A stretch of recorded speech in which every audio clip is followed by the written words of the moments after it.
Hello, beautiful people. Welcome back to our channel. We actually have a two-in-one news to render. All of them are coming from the southeast. One is from Ebonyi State, and the other is from Imo State. And the truth of the matter is, the way informations and insecurity issues of insecurity is emanating from that region.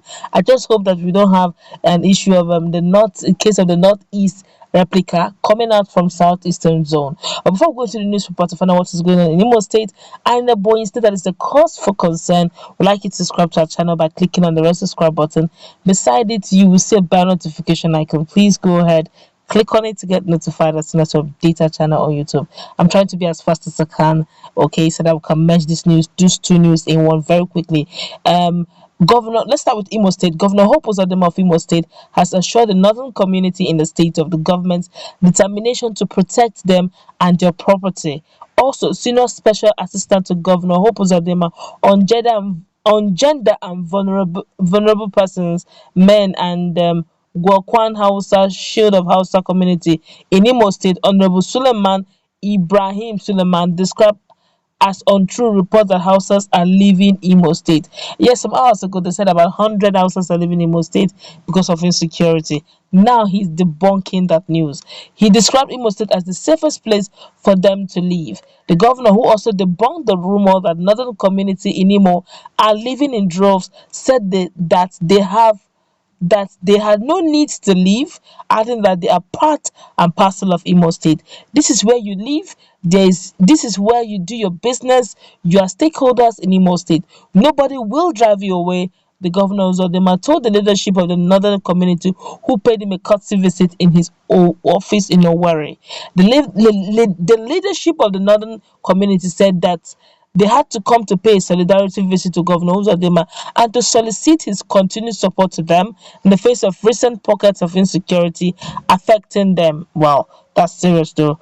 Okay, but let's continue. He said, Governor Hope Uzodinma, who told the Northerners that they are taxpayers in Imo State, admonished them not to be tenants in your house. And then once you are here doing your business, you are from Imo State. Wow, that's nice. That's very correct. It's okay, it's nice. We are one Nigeria, right?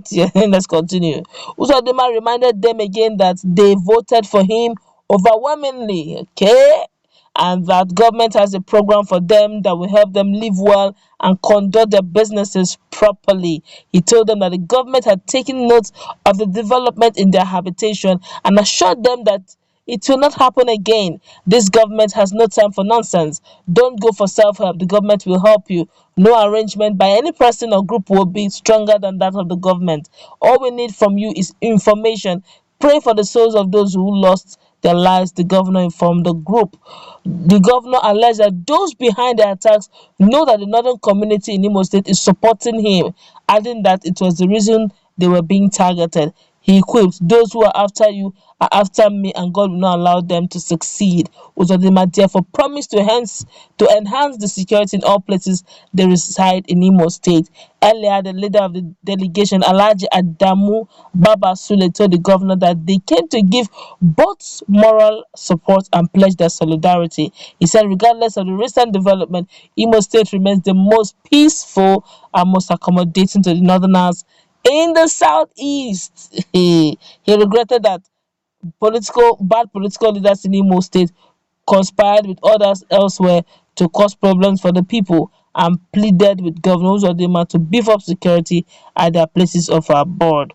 Alright, he has actually given them his word that's going to do just that. But very quickly, in Ebonyi State, there's another thing brewing down there right now. And there was an earlier news where they said yesterday where Ebonians were killed quite in their numbers, and there seemed to be contradicting news. Some person said it was a case of Fulani Herdsmen coming into that state. Another group said no, it was a case of a Benue community, clashing up. But finally, information is coming out now over the same issue. Well, Benue State has for the first time reacted to what is going on. Benue State for the first time has denied their involvement in yesterday's attacking on Ngwo community, Ebonyi State. Below is the press statement from Ado local government chairman, Benue State, James Oche. chairman of Ado local government area, Benue State, slams Ebonyi state government. Let it be known to all that the people of Agila have no hand in yesterday's attack on Igbo communities of Ebonyi State. I am dismayed by reports in the media credited to Ebonyi State government alleging that the people of Agila are behind the attack. The victims themselves have said the attack was from herders, and I then wonder why the Ebonyi state government is bent on accusing my people, even in the face of rumors making the rounds that the attack was a reprisal from the alleged killing of their herders' cattle. The people of Agila are peace-loving and have since embraced the recommendations of the Ose Opoka Siri Obasi Agila Mbok Inter-Community Peace and Security Committee formed by the government of Ebonyi and Benue State, and we have been cooperating with the National Boundary Commission on the planned delimitation and re-beckoning exercise scheduled to hold within the axis. Falsehood is not the solution, and it will rather deteriorate the already tense situation. I sympathize with the victims. May God help us all as we strive to restore the needed peace. Signed, Chief James Oche, Executive Chairman at the local government area, as at today of filing the report. This is quite serious. There has been this between tussle. Is it Agala leaders, Agala, the Benue State community, or because they had communal issues the way back then, which they actually resolved, trying to call a truce over it. And instead of, and within the community, some persons have been saying that it looks like it's Fulani Herdsmen and all that, but they said no, it's a communal clash. This is not how to do investigation. Be sure. And if such a thing truly happens and it is Fulani herdsmen and they can leverage on communal clashes, then Southeastern region are in trouble. You see why there's need for there to be up and running security networks. Is you see why they don't need to play politics. Lives are involved here. Okay, how can strangers come into your midst and do some of these very dirty looking issues and get away with it? These are lives here. Lives are involved, and lives have no duplicate. Honestly, my sincere condolences to the Ebonians who have lost their lives at one point or the other over the saga. They should honestly, if there's anything they shouldn't even do over this matter, is politicize it. Justice has to be served. We can't keep doing this. If you do this, keep politicizing issues that is a serious issue, you keep politicizing it, then you're encouraging it.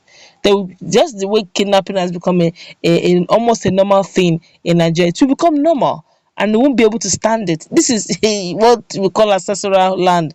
This is what you call your home. So you don't play with it. Okay, if there's any restructuring, that is going to be your home eventually.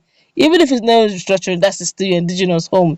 Well, that's what we'll wrap it up. What's your take on what Governor Hope Uzodinma assured the Northerners that if you are law abiding, then the Imo State is definitely your home. You're not a tenant, but a landlord. Then, of course, what these Agali people of Benue are saying that what count us out. It is definitely not us that did that mayhem you saw in a